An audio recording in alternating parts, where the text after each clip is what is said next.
buenas tardes. Vamos a comenzar esta charla, debate que ha organizado el Sindicato de Artes Gráficas de la CNT de Madrid con el título de Para los trabajadores siempre hay crisis, situación económica, causas, efectos y soluciones analizadas desde el análisis. Entonces, como yo digo ya en estas charlas debate, porque es importante que participemos todos en ella, no me voy a extender mucho. Calculo que el máximo siempre estimo entre 30 minutos y 45 minutos, pero bueno, depende cómo vaya de fluida la conferencia y así vemos lo que la podemos alargar. Y vamos a comenzar con el título de la conferencia o de la charla de hoy, que es Para los trabajadores siempre hay crisis. Lo primero que nos tenemos que preguntar cuando analizamos un tema de estos, que son temas sociales, son temas económicos, son temas políticos, son temas culturales, son temas que afectan a la vida de toda la sociedad y fundamentalmente del mundo del trabajo, ¿por qué en determinados momentos se habla de crisis del capitalismo o crisis económica y que la crisis siempre afecta a los trabajadores? Es decir, son interrogantes que vamos planteando porque después iremos dando respuesta, y para dar respuesta a estos interrogantes iremos analizando el medio político, económico, cultural y social en el que se desenvuelve. Pero en primer lugar vamos a hacer una pequeña disertación de por qué desde los gobiernos, y fundamentalmente desde el gobierno que a nosotros nos toca, que es más cercano, que es el gobierno de España, por qué siempre quieren negar la existencia de crisis económicas. ¿Por qué ante la evidencia de una realidad injusta, de una realidad de penuria, de una realidad de miseria, de hambre, de desigualdades sociales, de paro, desocupación, por qué quieren negar que existe esa realidad? ¿Por qué algo que es evidente, que está ahí con los datos, que está ahí con la vida de las personas, se empeñan en negar desde los gobiernos que exista crisis económica, que exista crisis social y que existan esas desigualdades sociales y esas miserias? Ese primer interrogante de por qué desde el gobierno quieren negar la existencia de crisis es lo que nos tiene que hacer pensar que el gobierno precisamente es un ente privilegiado, o es un grupo, una clase dirigente privilegiada que está muy a gusto con la situación económica, política y social en la que se desenvuelve. De ahí que quiera negar cualquier dificultad, cualquier situación de crisis, para que no se ponga en tela de juicio su situación, para que no se ponga en tela de juicio sus privilegios, para que no se ponga en tela de juicio su poder, su gobierno y su estatus social. Porque si no existiera esta crisis, ¿cuál es el motivo de que de repente también digan que hay determinadas dificultades económicas, hay determinado parálisis en el crecimiento, hay algunos sectores que han entrado en dificultades? Es decir, intentan enmascarar, intentan ocultar la realidad. Eso lo primero que nos hace ver es que desde los gobiernos lo primero que intentan en relación al conjunto de la sociedad es ocultarnos la realidad en la que nos desenvolvemos, aunque sea una evidencia. Y nos la intentan ocultar precisamente para que la población, la sociedad, no tome conciencia de esa realidad social, de esa realidad económica, y al no tomar conciencia no se plantea una respuesta activa, una respuesta organizada, una respuesta decidida frente a esa situación. Puesto que como no existen problemas, ¿para qué preocuparse de ellos? Puesto que no existe crisis económica, ¿para qué preocuparse de la crisis económica? En definitiva, lo que nos está evidenciando esto es una situación de una sociedad dividida en clases sociales. Por un lado, un estatus de la sociedad que quiere ocultar los problemas, y por otro lado, una realidad que efectivamente sufre esos problemas. De ahí que el título de la charla sea importante, de la conferencia, pues dice: para los trabajadores siempre hay crisis. Porque quien sufre la crisis es el mundo del trabajo.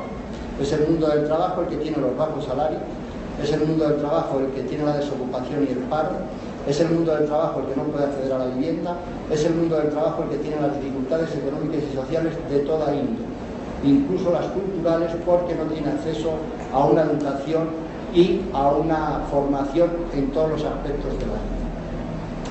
Pero también lo que nos evidencia cuando el gobierno quiere negar la existencia de la crisis es que la responsabilidad de cuando la situación económica va mal siempre se la achacan a factores externos. Habréis oído todos decir que los problemas económicos coyunturales que hay en estos momentos, que es la crisis económica del capitalismo, es producto de una situación y de un contexto internacional. Nunca hay una responsabilidad de esos gobiernos en estas situaciones de crisis. Siempre la responsabilidad, cuando las cosas van mal, es de un tercero, y normalmente siempre de un tercero a nivel internacional contra el que el gobierno nunca puede hacer nada. Pero en cambio, cuando la situación económica es boyante, es próspera y es favorable, la responsabilidad de que esa situación económica favorable y boyante sí se la achaca el gobierno y dice que es un logro suyo. Por un lado, sí que son responsables, según ellos, cuando la situación económica va bien, puesto que es producto de su actuación, pero en cambio cuando la situación económica va mal no es producto de su actuación, sino que es siempre producto de unas causas ajenas a ellos.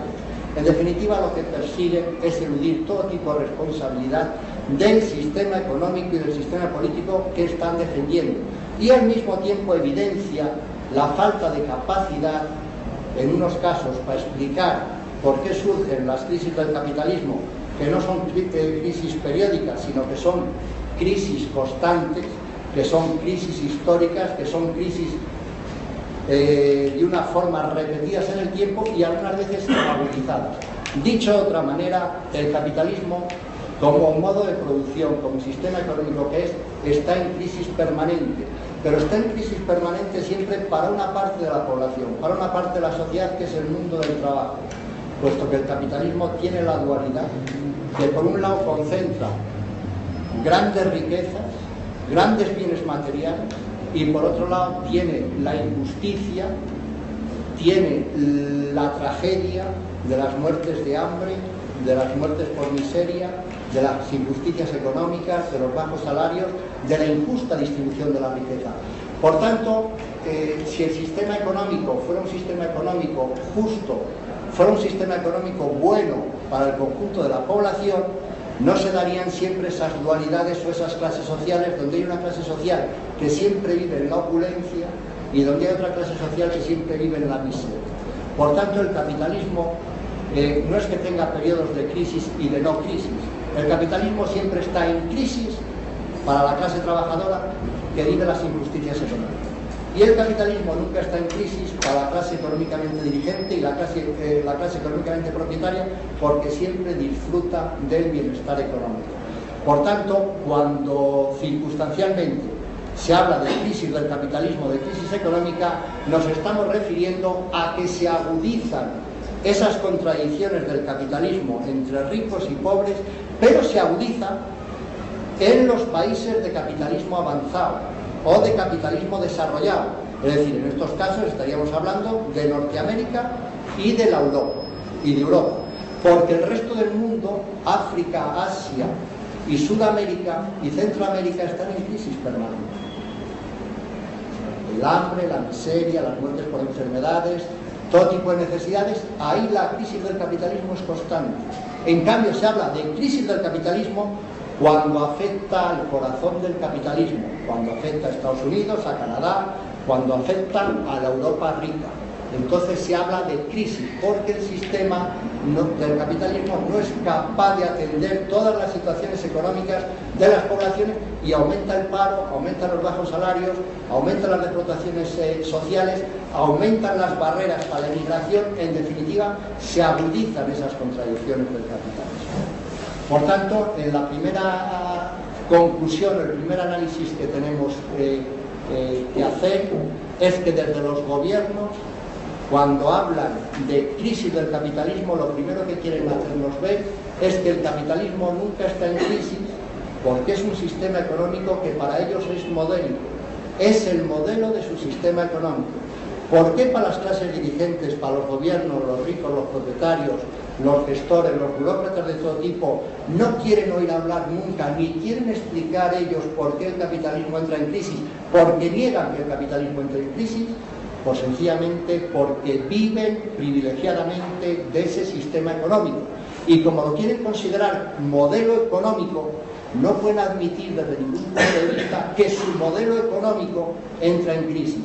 Porque si el modelo económico admitiera que entra en crisis, habría que reconocer a renglón seguido que hay que adoptar unas soluciones, o bien para acabar con ese modelo económico que ya no está en modelo económico porque está en crisis y habría que sustituirle por otro, o porque habría que empezar a adoptar políticas económicas determinadas que realmente solucionaran los problemas económicos del conjunto de la población, cosa que tampoco hacen y que es más, reconocen que todas las instituciones del capitalismo, tanto las nacionales como las internacionales, ante la actual crisis económica del capitalismo, no han tomado ni una sola medida para atajar esta situación. Es decir, la inutilidad de las instituciones internacionales del capitalismo para adoptar ningún tipo de medida política o solución a la situación que tenemos, reconocida por ellos y admitida por la realidad, puesto que no han puesto ningún tipo de política económica en marcha para solucionar esta situación. Ese es el motivo más importante de por qué desde los gobiernos se niega la existencia de la crisis del capitalismo, porque es su modelo económico del que viven de una forma privilegiada.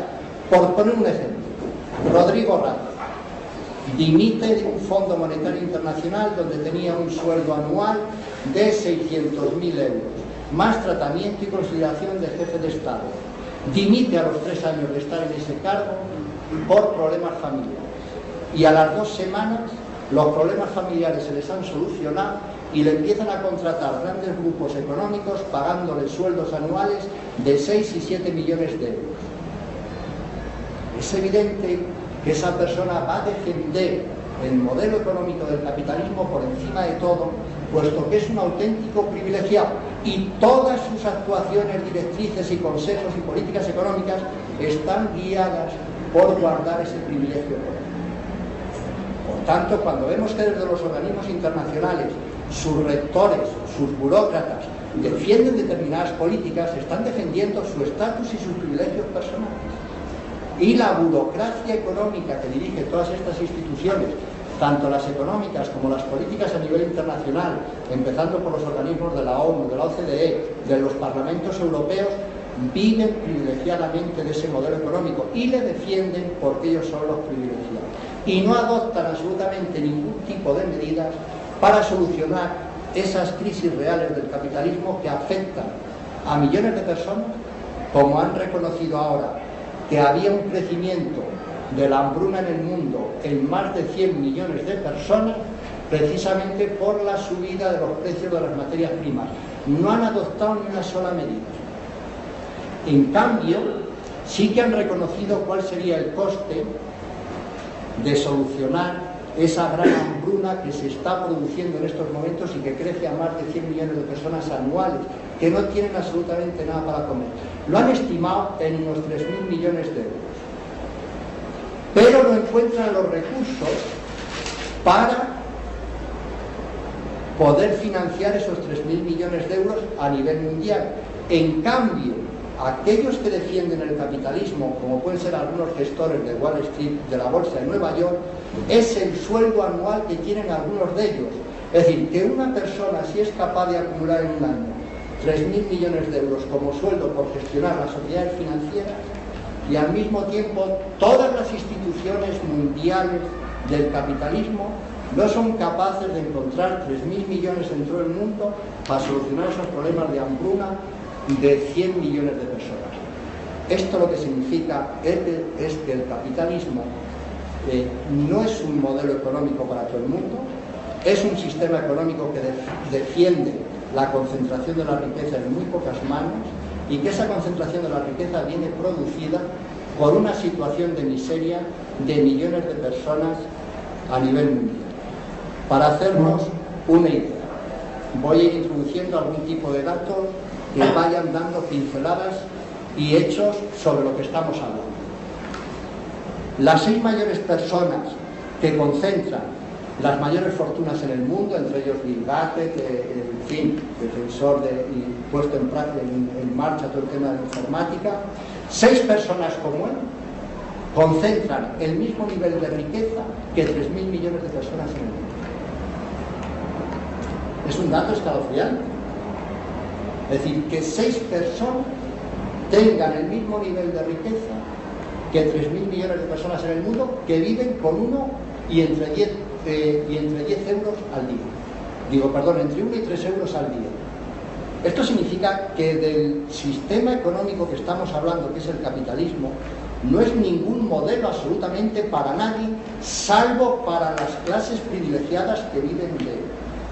Por tanto, esas clases privilegiadas que dirigen los gobiernos, que dirigen los medios de comunicación, que dirigen las políticas, claro que tienen interés en reconocer que el sistema capitalista no tiene crisis, porque sería como reconocer que su situación económica es tremendamente injusta, porque está basada en la miseria de todas esas personas. Pero avanzando sobre esto, cuando nos quieren explicar, primero nos niegan la existencia de la crisis económica y después nos la quieren explicar cuando la situación es insostenible. Por ejemplo, en España, niegan que exista crisis económica.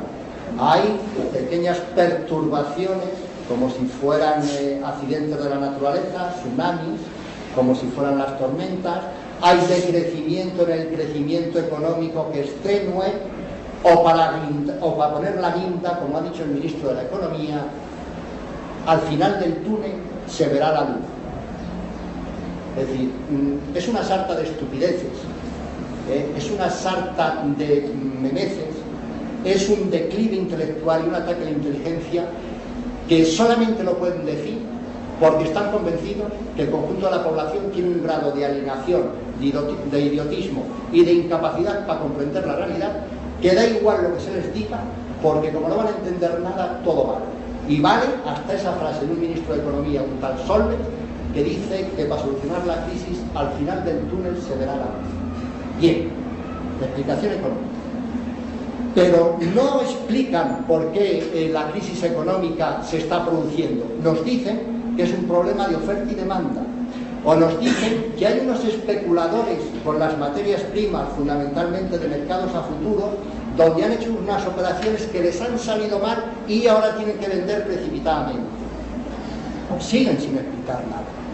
O nos indican que hay unos países emergentes que ahora les ha dado por comer.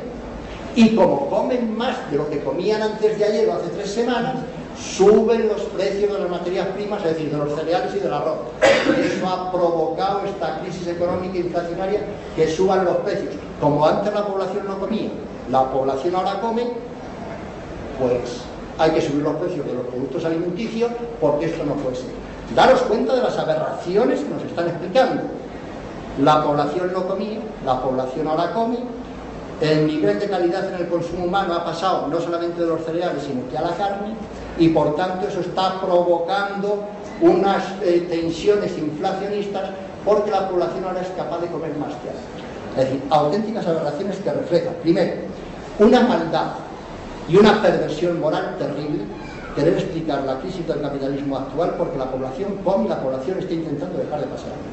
Es una perversión moral terrible, porque están viniendo a reconocer que lo suyo es que la población siguiera pasando el mismo hambre que pasaba antes, porque con eso no habría tensiones inflacionistas en los precios de las materias primas, fundamentalmente los productos alimenticios.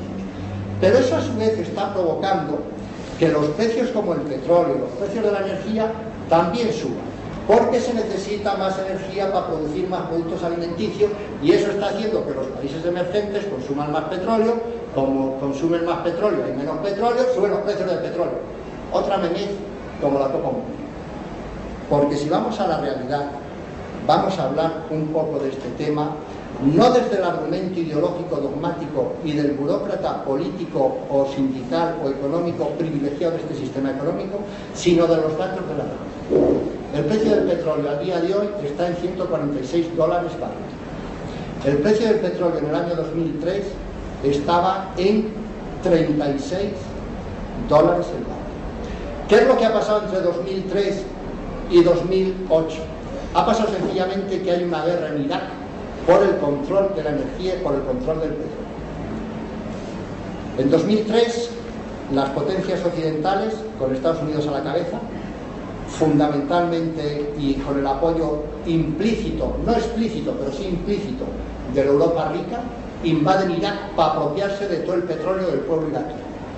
Eso provoca una guerra que dura hasta el 2008 y lo que queda. Y las guerras no son gratis, las guerras hay que pagarlas. Y la guerra de Irak se está pagando vía precio del petróleo. Para que nos hagamos una idea, antes las guerras se financiaban con impuestos y se financiaban con levas forzosas, el reclutamiento forzoso de la población para ir a la guerra.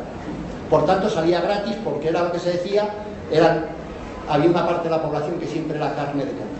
Carne de cañón significa que era carne para la guerra, donde les exponían a los cañones y les mataban. Eso era gratis. Hoy en día ya no es así. Después de aquella situación, las guerras se financiaban vía impuestos. El subir los impuestos es un tema impopular, costoso y que a los gobiernos les cuesta el puesto y hay cambio de gobierno. No se financian las guerras así. La guerra actualmente se está financiando vía precios del petróleo. Hemos pasado de tener un precio del barril del petróleo de $36 en 2003 a $146 en 2008. Fundamentalmente la guerra de Irak. ¿Cuánto está costando la guerra de Irak? Y cuando os dé estas cifras, os voy a dar también las cifras que ellos dan de cuánto costaría solucionar los problemas de hambre en el mundo, incluidos los de sanidad, abastecimiento de agua y saneamiento de ciudades, y desarrollo educacional de las poblaciones. La guerra de Irak, según cálculos estimados, cuesta todos los meses 12.000 millones de euros. Os voy a ir traduciendo para que las cifras no nos confundan, porque si no, no vamos a saber de qué estamos hablando. 12.000 millones de euros mensuales son 2 billones de pesetas de las antiguas. 2 billones de pesetas es para tomar una referencia, el Producto Interior Bruto de España es 1 billón de euros, que serían 160.000 millones de pesetas. Digo, 160 billones de pesetas. Esto es, para un mes, 2 billones, es decir, el 1%. Pero si son 12 meses, por 12 son 144.000 millones de euros. 144.000. Todo eso hay que multiplicarlo cada año, más los gastos adicionales. Hay un catedrático de Economía en Estados Unidos, Premio Nobel de Economía en el año 2001. Este catedrático ha estimado que la guerra de Irak viene costando unos 3 billones de euros al año a Estados Unidos, más otros 3 billones de euros al resto del mundo. Y esa factura de la guerra hay que pagar, y se paga vía petróleo.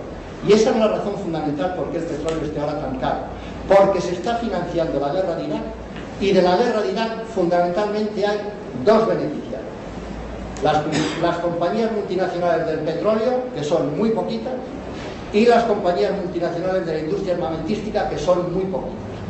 Y ellas dos, junto con los gobiernos que las dirigen, son los que están haciendo que el precio del petróleo tenga estos precios y son los que están haciendo que el capitalismo entre no en una crisis más, sino que el capitalismo se muestre como es, así de criminal, así de terrorista, así de explotador, así de inhumano, así de injusto, así de dañino.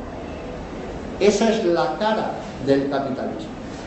El capitalismo es un sistema económico fundamentalmente criminal.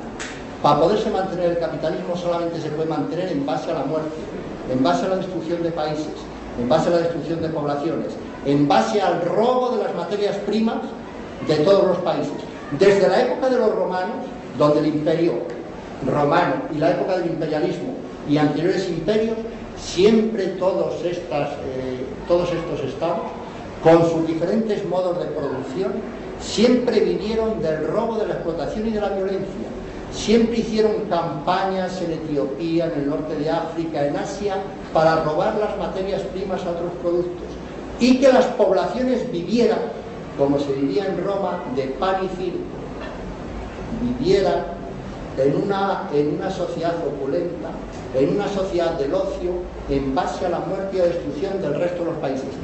Y ese esquema del Imperio Romano se ha repetido hasta la actualidad y se sigue repitiendo en la actualidad. En estos momentos las sociedades ricas del mundo, Europa y Estados Unidos, se sustentan en el imperialismo económico, que no es ni más ni menos que las guerras coloniales, fundamentalmente ahora por las materias primas y fundamentalmente por los recursos energéticos, para tener un precio del petróleo que les permita vivir.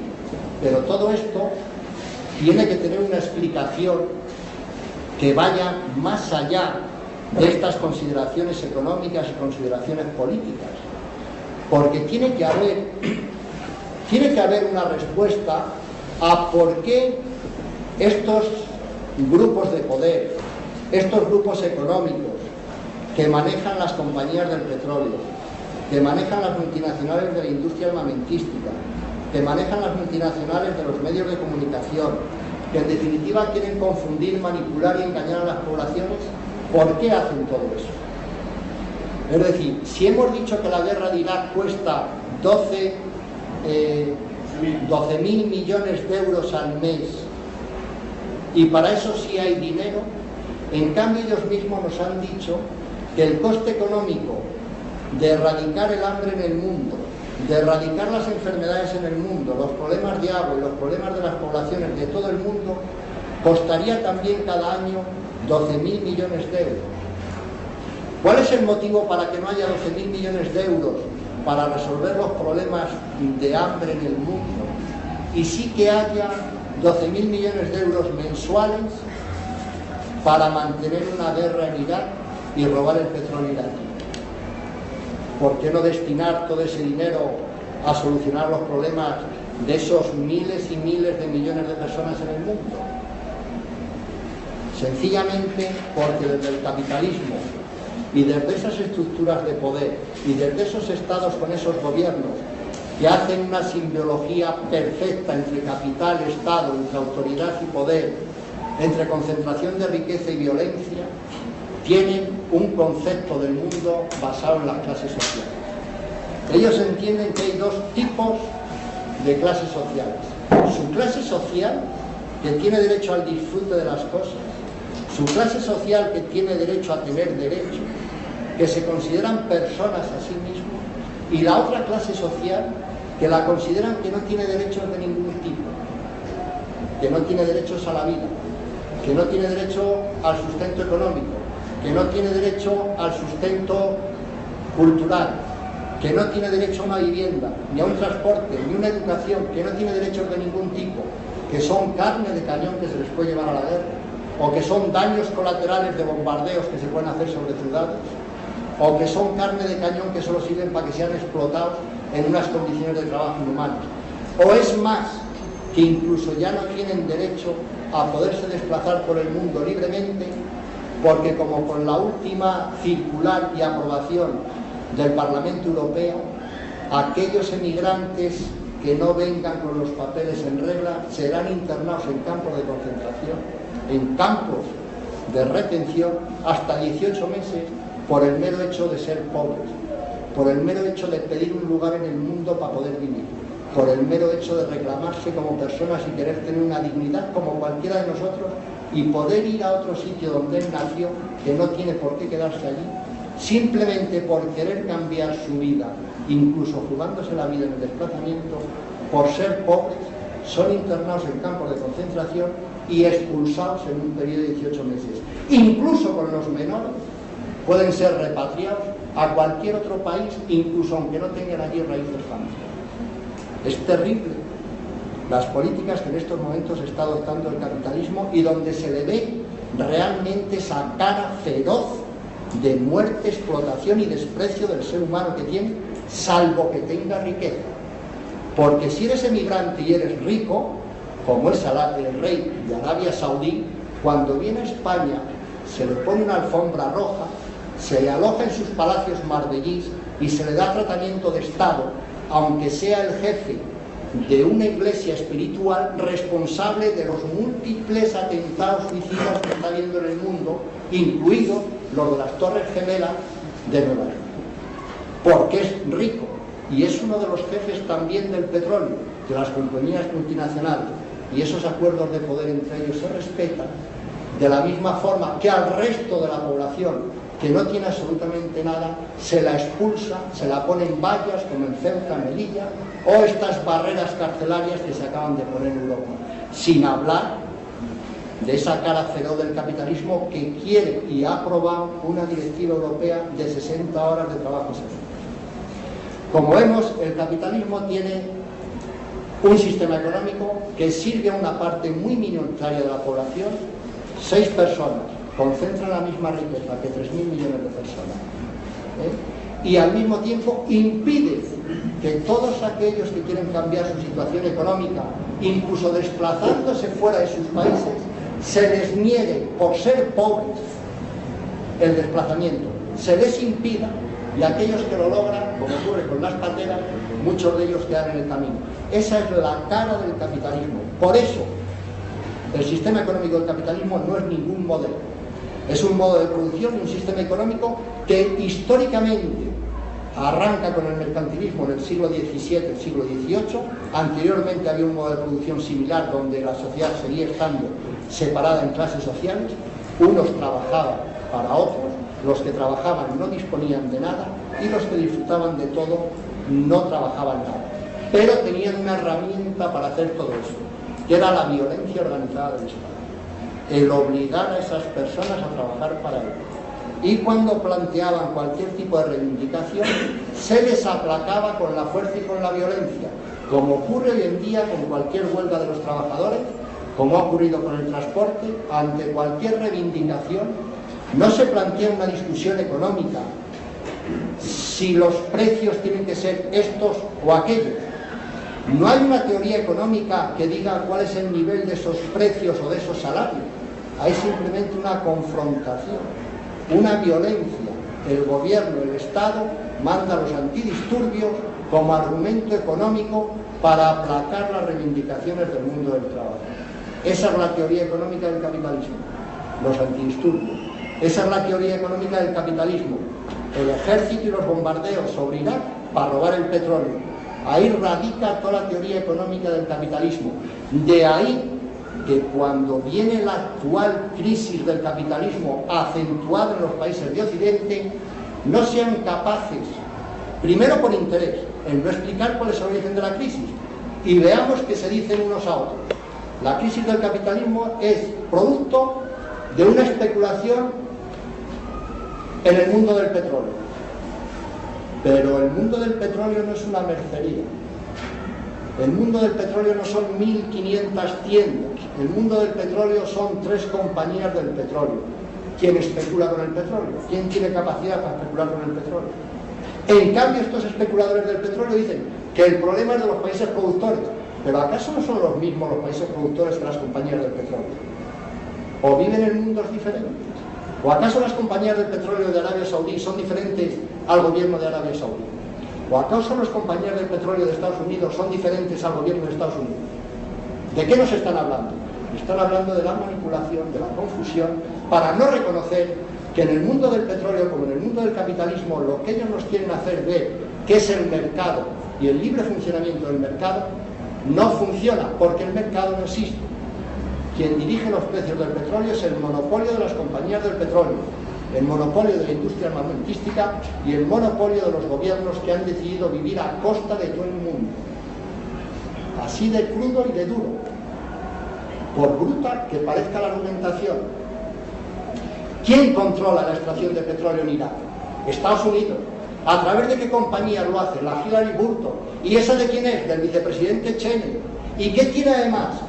Unos grandes compañías de guardas privados de seguridad que cobran auténticas millonadas cada día y cada mes y cada año. Y todo eso hay que pagar.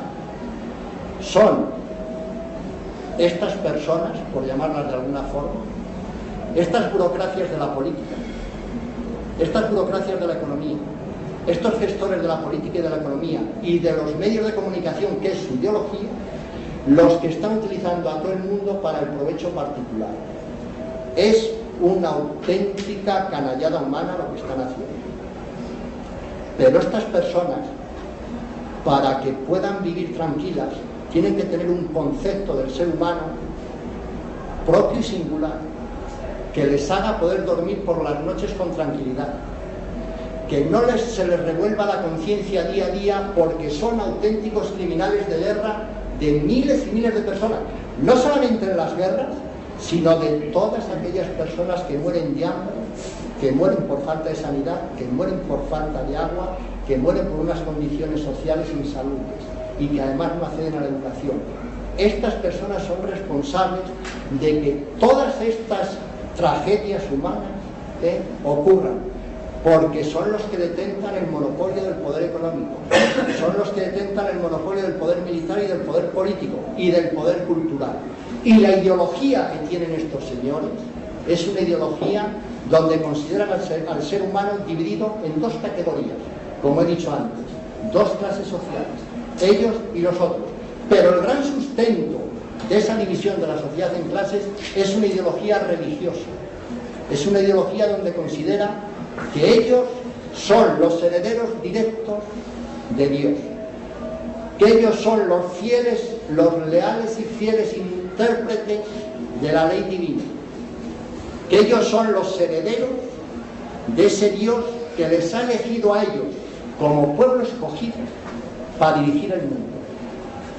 Es más, en muchos sitios, antes de que estas sociedades fueran avanzando, el poder siempre se decía por la gracia y obra de Dios. Ellos son los herederos directos de ese Dios. Y si analizamos la ideología de estas burocracias, de estos gestores, a nivel personal, responden en Estados Unidos a las iglesias cristianas.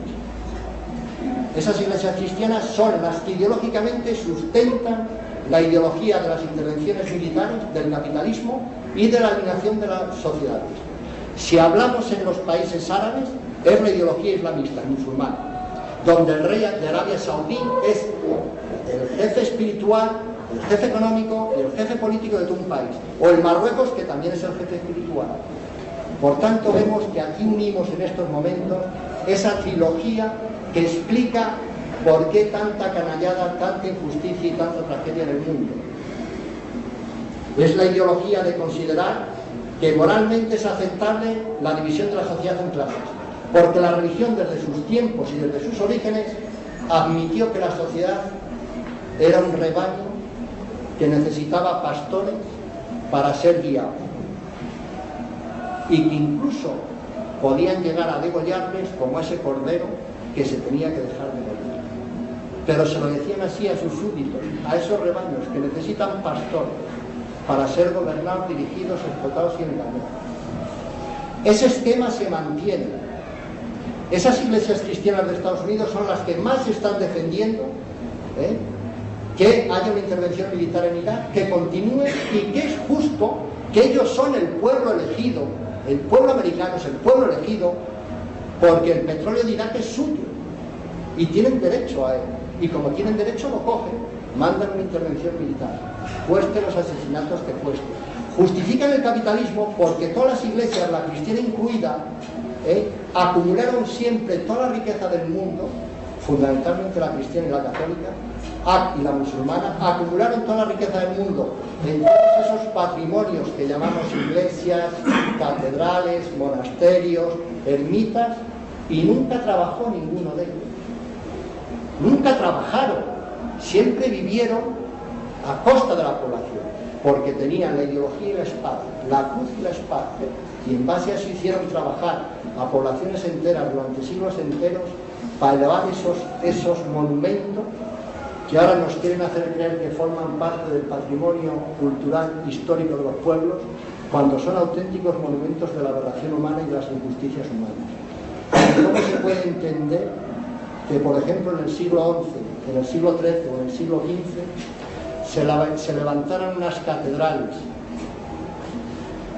que costaba hacerlas 100, 200 años y donde se concentraba la riqueza y el esfuerzo laboral de toda la población, y al mismo tiempo la población viviera en la más absoluta miseria y en la más absoluta de las penurias?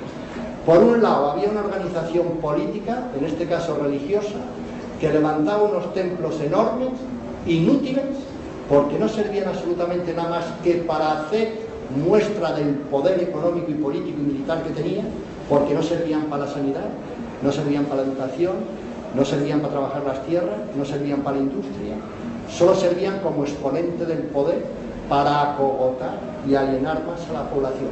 Y al mismo tiempo que dedicaban a eso todos los recursos, la población estaba en la más absoluta de las miserias. ¿Cómo se puede mantener eso si no es en base a la violencia? No tiene otra explicación.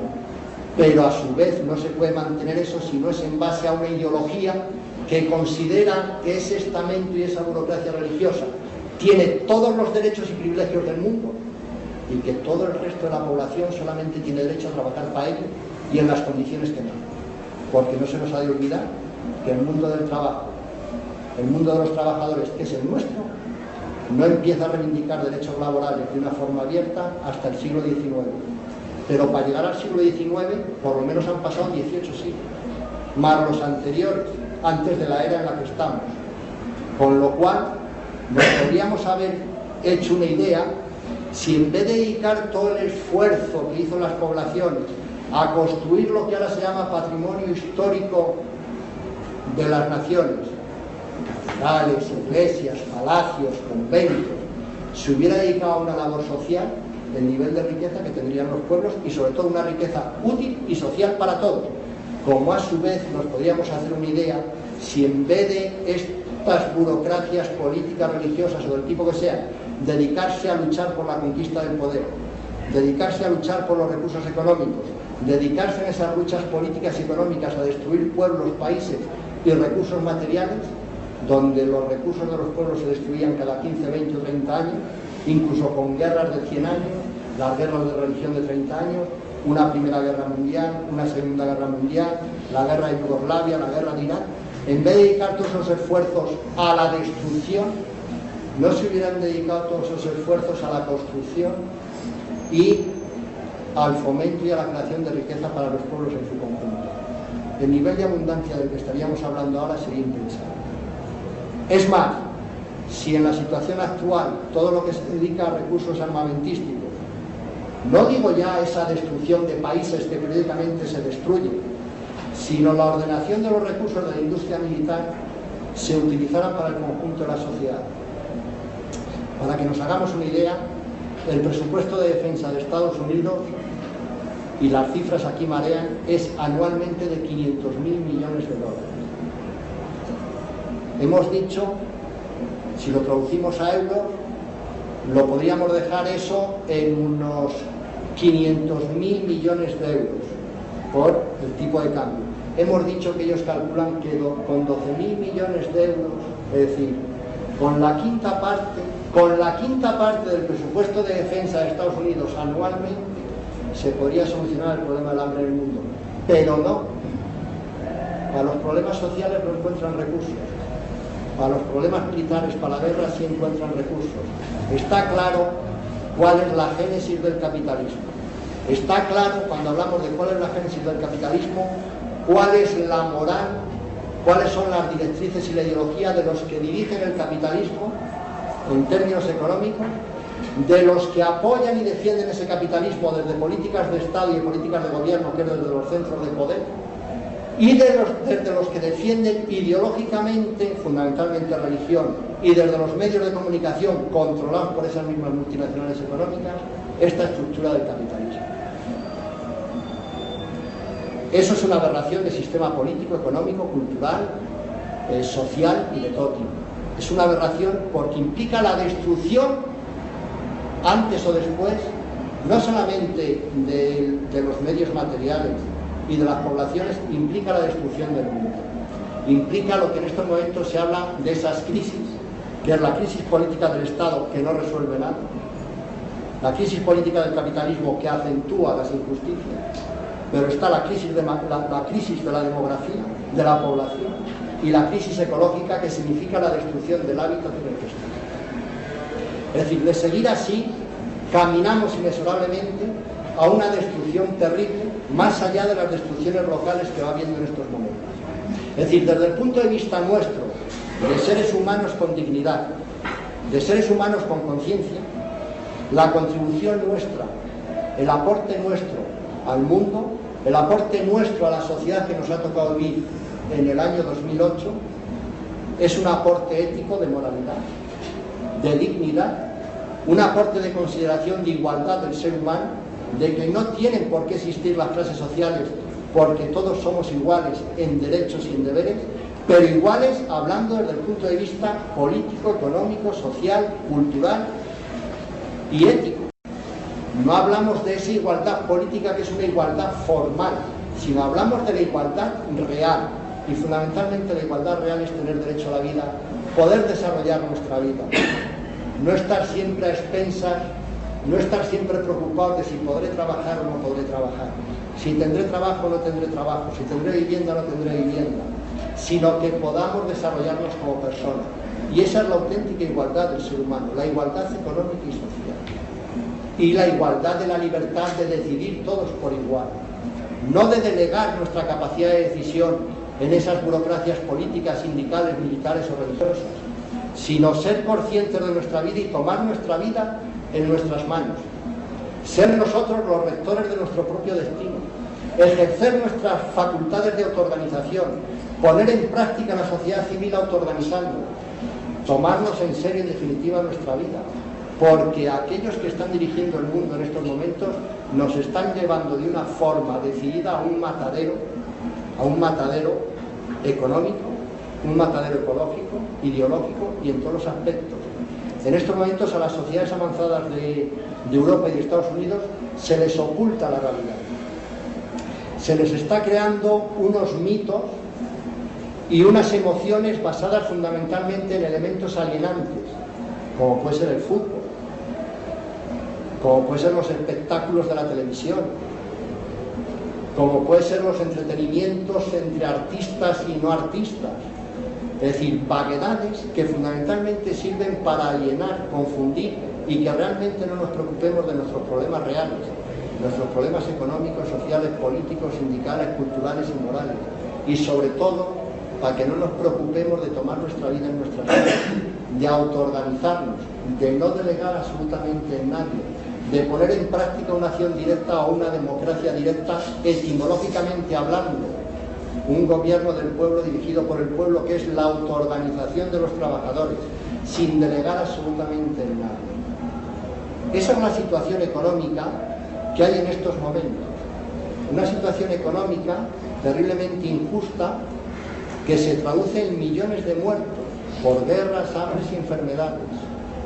Unas causas, porque esta situación de la que estamos hablando no cae de un cuerpo extraño. Esta situación que estamos hablando se desenvuelve en un entorno político, un entorno económico, un entorno social, cultural, ideológico y militar y ético. Ese entorno político en el que se desenvuelve es un Estado con unas formas de poder.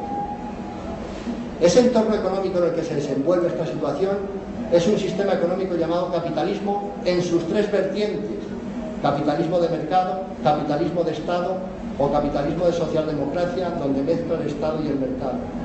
Ese entorno religioso o ideológico en el que se da son las religiones en sus diferentes formas.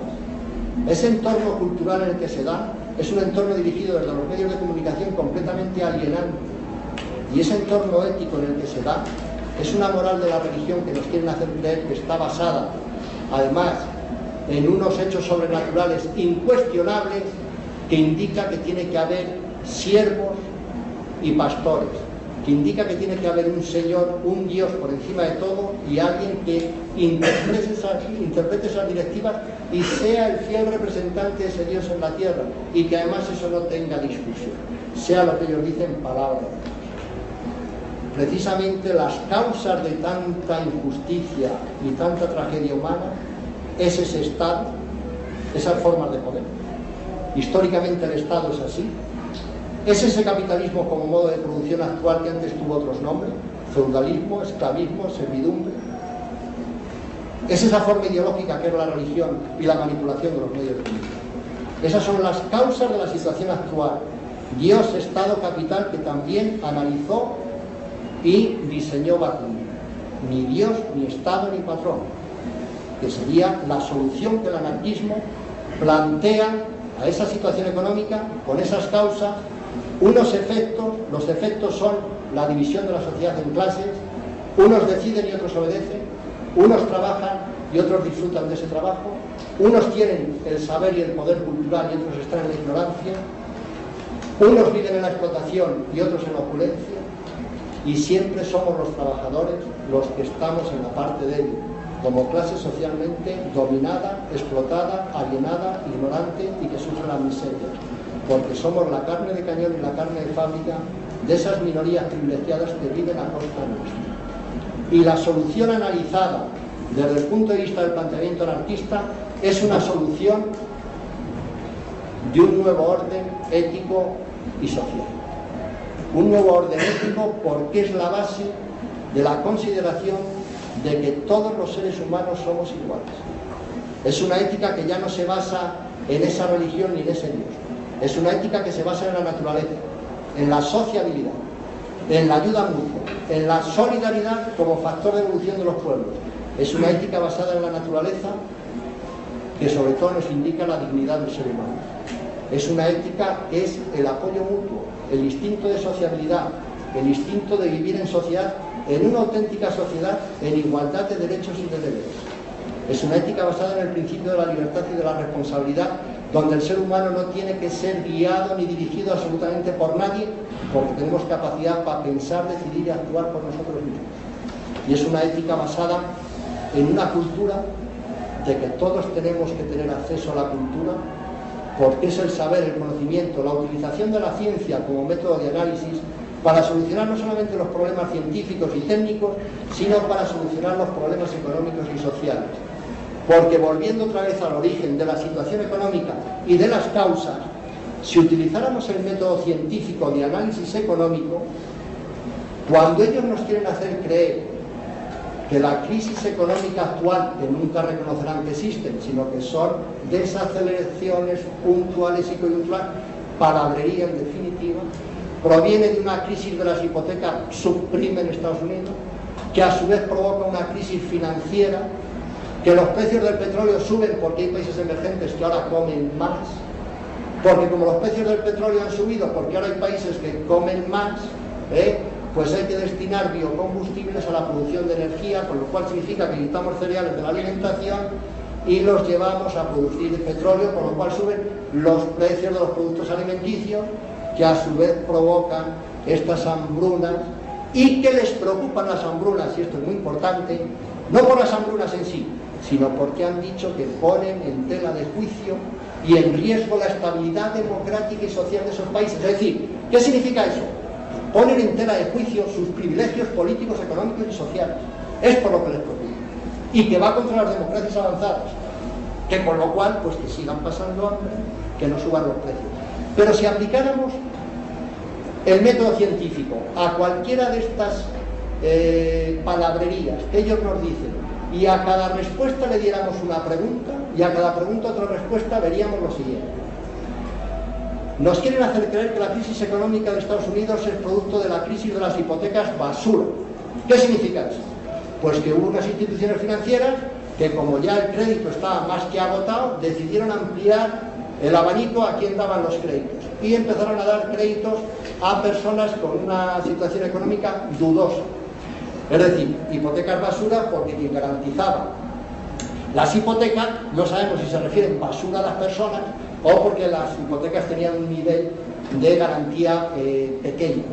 Y claro, esas personas que recibieron esas hipotecas de repente dejaron de pagar las hipotecas, con lo cual los bancos no tuvieron que hacerse cargo de esas hipotecas, no pudieron recuperar el dinero que habían prestado y entraron en una crisis de liquidez que se ha extendido por todo el mundo. Bien, pero vamos a hacer una pregunta. ¿Por qué esas personas a las que se dio una hipoteca en su día dejaron de pagar la hipoteca? Si empezaron pagándola, ¿por qué a los 3, 4, 5 meses o un año dejaron de pagar la hipoteca? ¿Tendrá alguna explicación? Muy sencillo. Dejaron de pagar la hipoteca porque los niveles salariales bajaron. Dejaron de pagar la hipoteca porque el nivel de paro aumentó. Pero bueno, habrá que hacerse la siguiente pregunta. ¿Por qué bajaron los salarios y por qué aumentaron los niveles de paro? Porque ese es un razonamiento lógico, científico y racional. A cada pregunta una respuesta y a cada respuesta una pregunta. ¿Por qué empezó a haber más desempleo en Estados Unidos? ¿Por qué los niveles salariales bajaron en Estados Unidos?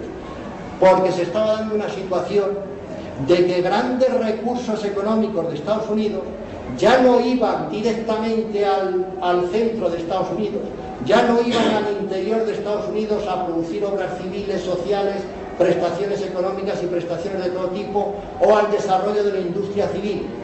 Había una ingente cantidad de recursos que salían de Estados Unidos a financiar una guerra, que era la guerra del petróleo de Irak. a unos niveles tales que empezó a provocar los aumentos del paro y los bajos salarios en Estados Unidos, porque el ciclo económico de la inversión de todo ese dinero ya no iba adentro de Estados Unidos, sino que iba a matar iraquíes para robarle el petróleo.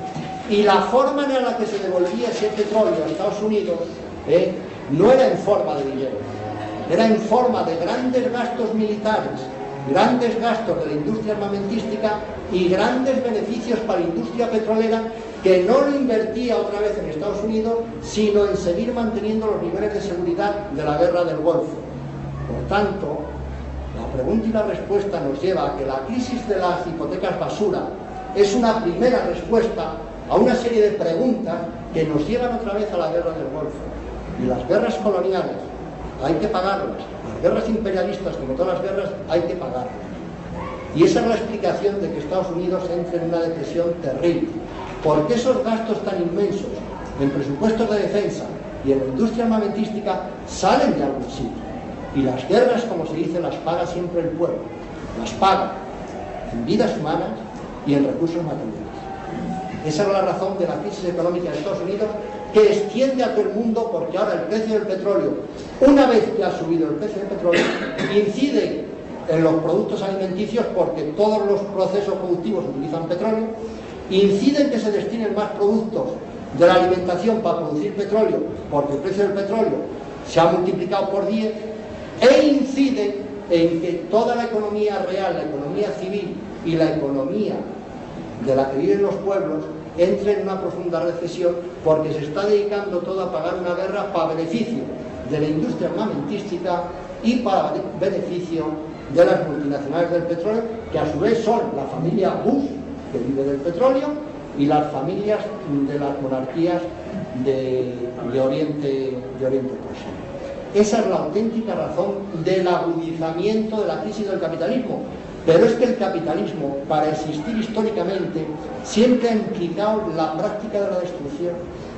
No se conoce la historia del capitalismo sin que cada un periodo de 20-30 años destruya sistemáticamente el mundo, o destruya sistemáticamente muchos países, o, como han querido hacernos creer, ahora en la práctica de la reconstrucción de Irak va a haber un florecimiento de la economía capitalista, o en la práctica de la reconstrucción de Yugoslavia va a haber un florecimiento de la economía capitalista. Hay que ser un auténtico canalla para llegar a esas conclusiones económicas y defender eso como modelo económico o como teoría económica. Es una auténtica inhumanidad, una injusticia.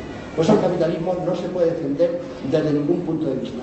Pero si volvemos a las causas que nos quieren hacer ver de dónde proviene la crisis económica, por ejemplo en España, cuando el otro día al presidente del gobierno le oíamos decir que aquí crisis económica no existe, porque él vive de ese modelo económico, que aquí había pequeñas turbulencias. Eso sí, que descontado el sector de la construcción, el resto de los sectores crecen. Pero si descontamos al 20% de la economía de un país, porque como no nos gusta ese 20% de la economía del país, pues nos quedamos con lo que nos gusta. Y seguramente lo que nos gusta es que él financia a la Iglesia Católica en 500.000 millones de pesetas al año. Si se refiere a que eso sí que ha aumentado, es cierto. Pero dejando un poco este chascarrillo, para que veamos de si hay o no hay dinero para unas cosas y de si hay o no hay dinero para otras cosas, porque habíamos hablado que para solucionar esos problemas de los 100 millones de personas que pasan hambre por esta crisis de los precios de los alimentos, con 3.000 millones de euros sería suficiente. Es justo lo que el Partido Socialista Obrero Español destina cada año a la Iglesia Católica a mantener un cuerpo parasitario que vende mentiras y que vive de las mentiras de la religión. Los mismos 3.000 millones de euros, que es lo que recibe anualmente la Iglesia Católica en España. Vemos cómo hay una simbiología, como explicaba antes, entre gobierno, religión y capitalismo, porque unos a otros se mantienen y se apoyan. Pero ¿qué nos decía el presidente del gobierno? Dice, desde luego hay un pequeño parón en la construcción. Cualquiera que tenga dos ojos en la frente verá que el sector de la construcción se ha derrumbado completamente. Está completamente paralizado. Por tanto, los niveles de paro van a aumentar. Pero van a aumentar en España en la construcción y en el resto de los sectores, porque si un sector crece y representa el 20% de la economía de un país, si el 20% de la economía de un país se para, la producción inducida de ese 20% de la producción de un país también va a tener un efecto. No hay compartimentos estancos. Tendrá efecto como va a tener en otros muchos sectores. Pero ¿qué explicación ha querido dar desde las órbitas del gobierno? ¿Qué explicación han querido dar a esta no crisis del capitalismo? Que está producida por factores internacionales. En el caso de España no es cierto. En el caso de España, el problema de la construcción y del boom inmobiliario y de la especulación inmobiliaria es una crisis inmobiliaria propia, singular y genuina que se ha generado aquí de 10 años para acá, donde se han venido produciendo anualmente cerca de 800.000 viviendas cuando no se necesitaban ni mucho menos la mitad de ellas. Entonces, ¿qué ha ocurrido? Que ha llegado un momento que tanta producción, tanta subida de precios para un sector tan sumamente caro, no había mercado para él, no había capacidad de compra y se ha paralizado, porque hay ahora tal stock de vivienda que no hay dinero para comprarlo. Y eso no ha venido influido por una situación internacional, eso ha venido influido porque la vivienda en España de 10 años para acá ha multiplicado el valor por 10. Y no hay precios para comprar esas viviendas. Y ahora además estos constructores quieren que se les ayude a solucionar un problema que han generado ellos mismos. Y no era a nivel internacional, era propio. Pero a su vez esta situación nos muestra otra cara del capitalismo. El capitalismo entra en crisis, como entra la construcción, por una crisis de sobreproducción. Porque el capitalismo siempre tiene mucha mayor capacidad productiva de aquella que permite luego que sea capaz de absorber el mercado o la sociedad. Es decir, en España existen dos problemas en cuanto a la vivienda. Existe un problema de sobreproducción de vivienda y existe un problema que la población no puede acceder a la vivienda. Desde el punto de vista racional esto es una locura. ¿Cómo es posible que en un país haya una oferta, una sobreproducción de viviendas, haya un parque de viviendas de más de 1 millón de viviendas que no se pueden vender, haya necesidades de viviendas por más de 1 millón de personas y a su vez no puedan acceder a la vivienda? Y precisamente no pueden acceder a la vivienda aquellos que han construido las viviendas. Es el capitalismo un sistema económico injusto, irracional y desde luego no tiene ninguna lógica. Que las crisis del capitalismo se produzcan siempre por sobreproducción, por excedentes, por tener más capacidad de producir de lo que se es capaz de consumir y a su vez se impida que la población disfrute de esos bienes. Por poner un ejemplo, que sé que no hace falta, es como si con estas grandes hambrunas que hay en el mundo hubiera un almacén al lado lleno de arroz y de trigo y estuviera ese almacén rodeado de ametralladoras para impedir que la población que pasa hambre pueda acceder al almacén donde puede satisfacer tantas necesidades. Y si a alguno se le ocurre coger ese trigo, sea ametrallado porque se considera que eso es propiedad privada, que eso es propiedad particular. Es un sistema aberrante. No solamente está basado en la clase social, sino que está basado en la propiedad de las cosas, precisamente cuando los propietarios son aquellos que no contribuyen a la producción de la vida. Podríamos hablar mucho más del capitalismo, pero con estos síntomas que hemos dicho. Clases sociales, miseria frente a abundancia, sobreproducción, destrucción de países para poder existir, y todo el conglomerado que tiene el capitalismo para poder existir, de violencia de los estados, de violencia ideológica de las religiones, de privaciones de todo tipo para la sociedad, está más que claro que es un modelo económico que no es un modelo, y que es un sistema económico que es injusto y que es criminal, y que desde luego necesita una respuesta, y necesita una respuesta desde aquella parte de la sociedad que se la tiene que dar, que es la parte de la sociedad que sufre la explotación, la violencia y la injusticia del capitalismo, que es la sociedad en su conjunto, fundamentalmente el mundo del trabajo.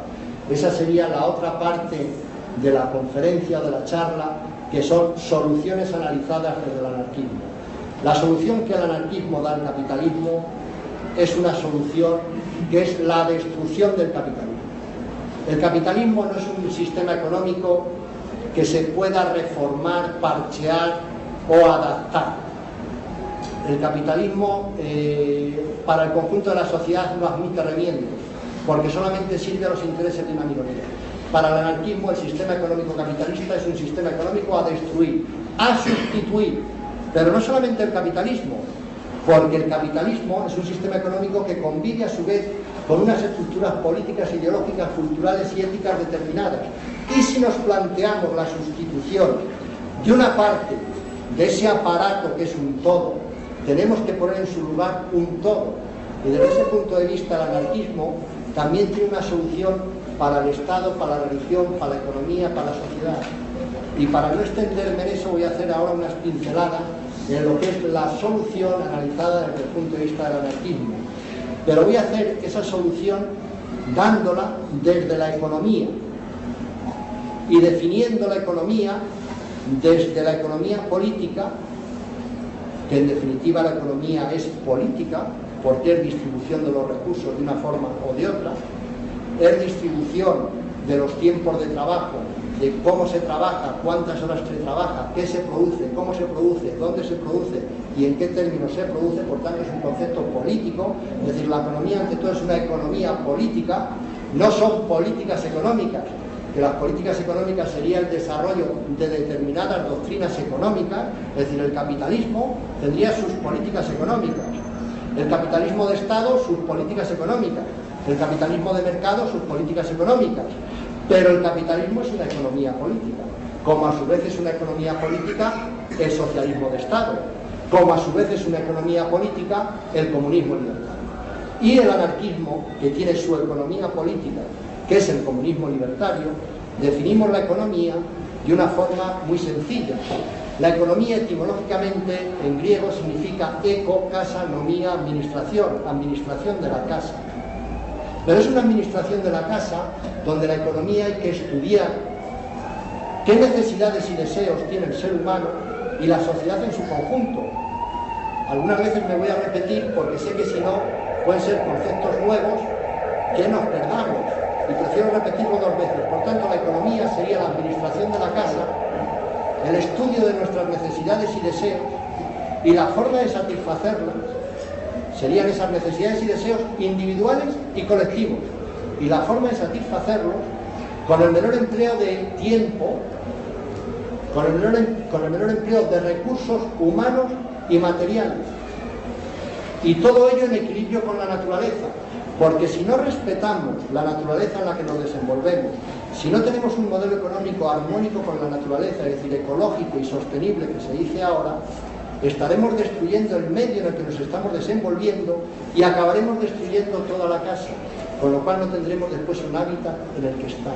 Por tanto, la economía es esa administración de la casa que estudia las necesidades y deseos del ser humano y de la sociedad en su conjunto y que ve cómo satisfacerlas con el menor empleo de recursos humanos y materiales en equilibrio con la naturaleza y bajo dos principios, que es que cada cual aporte según sus posibilidades y cada cual reciba según sus necesidades, que es un concepto moral, ético, es un concepto de generosidad del ser humano, es un concepto de tener otro concepto de la condición humana, es un concepto de tener otra visión del mundo, no solamente desde el punto de vista cosmológico de la cosmovisión del mundo, sino sobre todo tener otro concepto de la condición humana, tener otro concepto de lo que es nuestra vida, de a qué tenemos que dedicar nuestra vida. Pero a su vez, esa definición de economía se tiene que desenvolver en una organización política, económica, cultural y social determinada.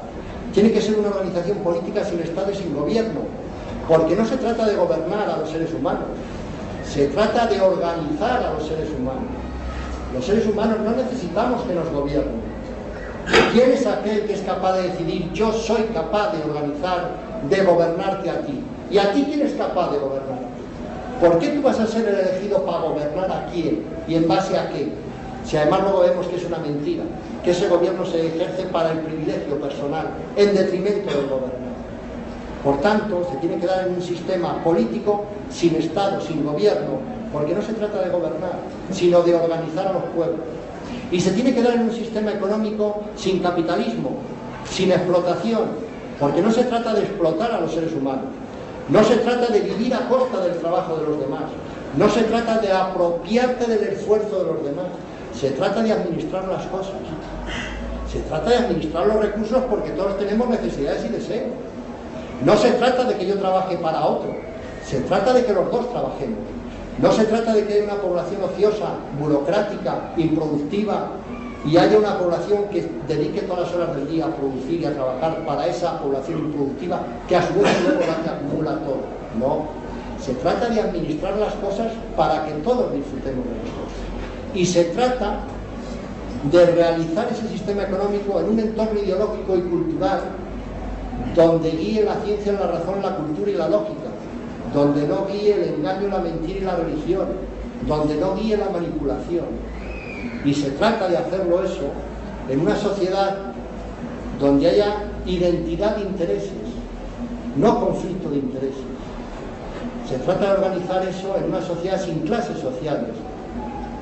Las clases sociales es la confrontación de intereses. Unos viven a costa de otros, unos viven gobernando a otros, unos viven explotando a otros. Hay una confrontación de intereses. Se trata de que sea una sociedad de iguales, sin clases sociales, donde haya identidad de intereses, donde todos tengamos iguales derechos, iguales deberes. Y no suceda como ahora, grandes capas de la población trabajando 12, 14 y 60 horas, como nos quieren hacer trabajar, para los que no las trabajen. Y a su vez con unos niveles de paro forzoso de millones y millones de personas que se les impide participar en el proceso productivo, al mismo tiempo que hay unas ingentes necesidades materiales. Es una aberración el capitalismo desde el orden moral y desde el orden racional terrible. Por un lado, grandes capas de la población trabajando todo el día, grandes capas ociosas viviendo de esa situación, grandes capas de la población sin tener recursos para vivir y grandes capas de la población a las que se las impide contribuir para que haya recursos para vivir. Es una aberración desde cualquier punto de vista que se le toque. Y es más, en esa igualdad de derechos y de deberes, si cogiéramos un ejemplo muy sencillo, si en estos momentos en España trabajan 18 millones de personas, cuando hay una capacidad para que trabajen 25, sin hablar de todos los cuerpos parasitarios, burocráticos, religiosos, militares y de cualquier tipo que viven de la sopa boba. Si estas personas ahora trabajan, pongamos por ejemplo 18 millones de personas 8 horas al día, si trabajaran las 25 ya no trabajarían 8, trabajarían bastante menos. Y si en vez de haber una capa burocrática parasitaria de 3 o 4 millones de personas también contribuyeran al sector realmente productivo, se trabajaría menos horas. Y si a su vez se ordenara la producción, quitando todos esos gastos y esos procesos industriales, como puede ser la industria armamentística, que consume infinidad de recursos y tiene una utilidad para destruir, matar, asesinar y robar a los pueblos, estaríamos hablando de un sistema económico racional, justo, y que estaríamos en una época de la abundancia con muy poquitas horas de trabajo. Ese es el planteamiento económico que hace el anarquismo. Pero sabemos que ese planteamiento económico que hace el anarquismo necesita una herramienta actual de hoy en día para ponerlo en práctica. Y esa herramienta es el concepto moral que tiene el anarquismo de la sociedad, que es la ética de la solidaridad, de la sociabilidad, de la asociación. Es la herramienta de la asociación. La herramienta de la asociación en el mundo del trabajo, que es la parte más explotada de la sociedad. Es la conciencia del trabajador de tomar su vida en sus manos, de que no quiere seguir siendo un explotado, de que no quiere seguir siendo un dominado, de que no quiere seguir viviendo en la ignorancia y en la alienación. Es el concepto de la dignidad humana, del derecho a la vida, del derecho a desarrollar nuestra personalidad. Es el derecho a decidir nuestra vida por nosotros mismos, sin guías de ningún tipo, sin guías políticos, sin guías militares, sin guías religiosos, sin guías sindicales, sin guías ideológicos. Es el derecho del ser humano a pensar, decidir y actuar por sí mismo, a tener personalidad y criterio propio, a desarrollar su vida. La herramienta que nosotros tenemos es la asociación, el sindicato.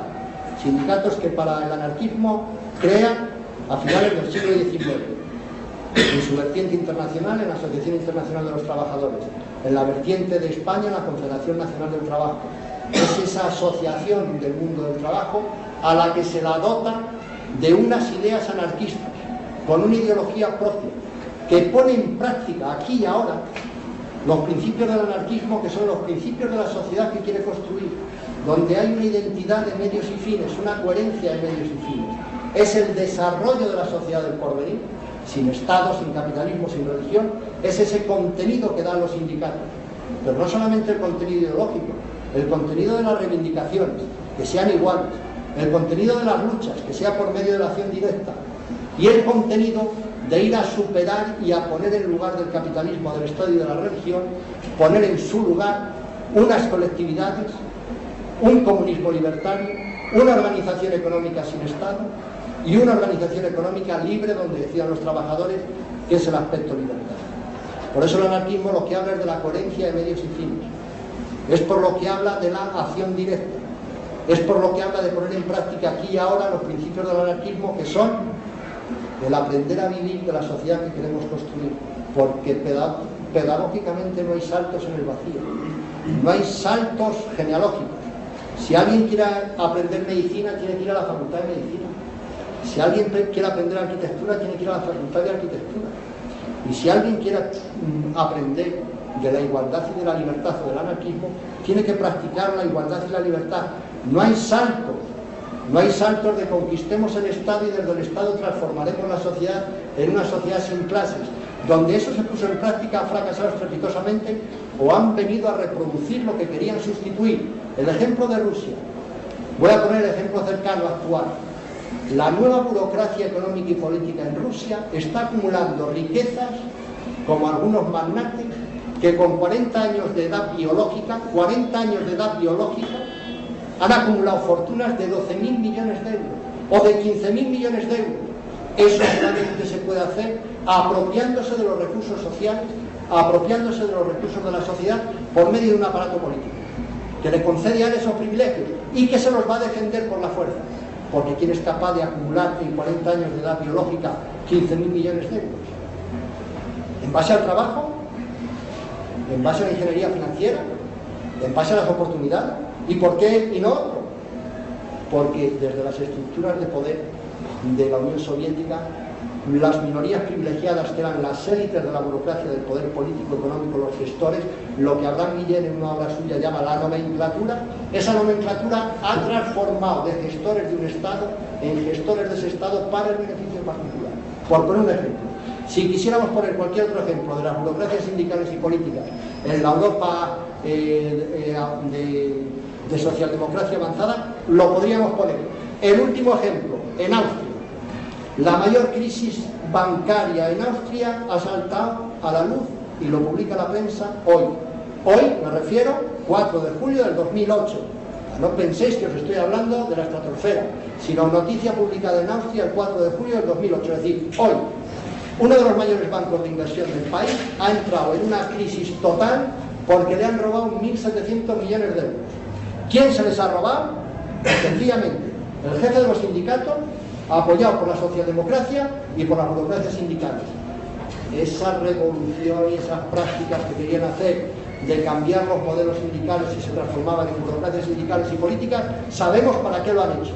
Para apropiarse de los recursos públicos en beneficio particular. He puesto un ejemplo porque es el de hoy. Podría poner cualquier otro, pero me voy a centrar en este, por no entrar en otro. En definitiva, el capitalismo no es solamente una organización económica, es una organización política que necesita el Estado. Y es una organización ideológica que necesita la religión como ideología para sustento y adormecimiento de los pueblos. Por tanto, si desde el anarquismo nos planteamos la sustitución y soluciones al capitalismo, nos tenemos que plantear soluciones al capitalismo, al Estado y a la religión. Es el planteamiento de por qué el anarquismo entiende que hay que cambiar radical y revolucionariamente la sociedad. Hay que cambiar el Estado y destruirle. No lo necesitamos para nada. Hay que cambiar la religión y destruirla. No la necesitamos para nada.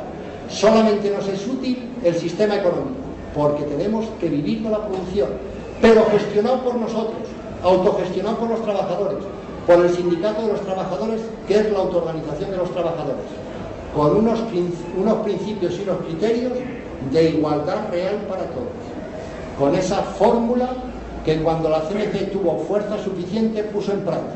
La puso en práctica en las colectividades libertarias del 19 de julio de 1936 como respuesta además a un golpe de Estado fascista del capitalismo y de la Iglesia en España, y puso en práctica la construcción de las colectividades libertarias y del comunismo libertario en base a un dictamen de un congreso de la CNT del 1 de mayo de 1936, es decir, 2 meses antes de la respuesta social. Y toda la construcción social del comunismo libertario de la CNT se basaba en 2 principios. El principio de que cada cual tiene que aportar según sus posibilidades, con las únicas limitaciones morales e intelectuales que tenga, y el segundo principio, que cada uno tiene que recibir según sus necesidades, con las únicas limitaciones materiales que tenga la sociedad en su conjunto.